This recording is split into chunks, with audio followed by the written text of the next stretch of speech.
ইসলামী আন্দোলন বাংলাদেশ গুপ্ত রাজনীতি করে না। ইসলামী আন্দোলন বাংলাদেশ যা মুখে বলে বাস্তবে তাই করে। যাই হোক, অনেকদিন পরে আমরা রাজপথে এসেছি।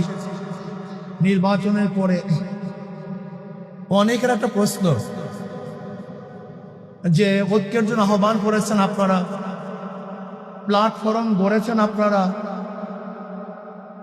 আশা আবার শেষ পর্যন্ত নাইও আপনারা। একটা প্রশ্ন আছে কি নেই? ইসলামী আন্দোলনের সম্মানিত আমির ইসলামের পক্ষে একটা বাক্সের জন্য আহ্বান করেছিল। স্টিয়ারিং এ পীর সাহেব চরমনাই ছিলেন। আমাদের শ্রদ্ধাভাজন আমির সেই জোটের স্টিয়ারিং এ ছিলেন। জোট চলতেছিল মদিনার দিকে। যখনই স্টিয়ারিং ছিনতাই করে আমেরিকার দিকে চলে গেছে,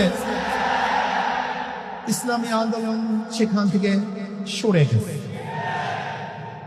তার মানে ইসলামী আন্দোলন বাংলাদেশ জোটে ছিল ইসলামের জন্য, বের হয়েছে ইসলামের জন্য।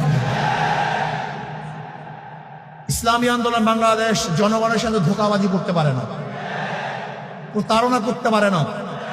ইসলামী আন্দোলন বাংলাদেশ গুপ্ত রাজনীতি করে না। ইসলামী আন্দোলন বাংলাদেশ যা মুখে বলে বাস্তবে তাই করে।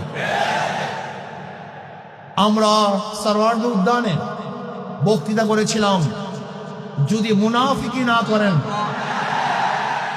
তাহলে আগামীতে ইসলাম ক্ষমতায় যাবে।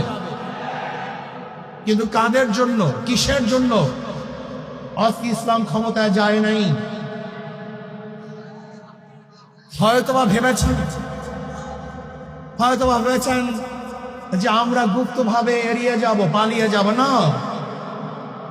বর্তমানে গুপ্ত থাকার কোন সে নাই, সম্ভাবনা নেই। সব কিছু স্পষ্ট হয়ে যাবে। ইসলামী আন্দোলন বাংলাদেশ ইসলামের জন্য রাজনীতি করে, ক্ষমতার জন্য নয়। ইসলামী আন্দোলন বাংলাদেশ ইসলামের জন্য ক্ষমতা ত্যাগ করতে পারে, কিন্তু ক্ষমতার জন্য ইসলাম ত্যাগ করতে পারে না। ইসলামী আন্দোলন বাংলাদেশ ইসলামের জন্য ক্ষমতা ত্যাগ করতে পারে, কিন্তু ক্ষমতার জন্য ইসলাম ত্যাগ করতে পারে না। আজকে আমরা পার্লামেন্ট কি দেখতেছি? আবারও কে রাজাকার, কে রাজাকার না, এটা প্রমাণ করার জন্য সময় ব্যয় করা হচ্ছে। আবার কেউ রাজাকার না, মুক্তিযোদ্ধা হিসাবে, শিশু মুক্তিযোদ্ধা হিসাবে নিজেকে প্রমাণ করার চেষ্টা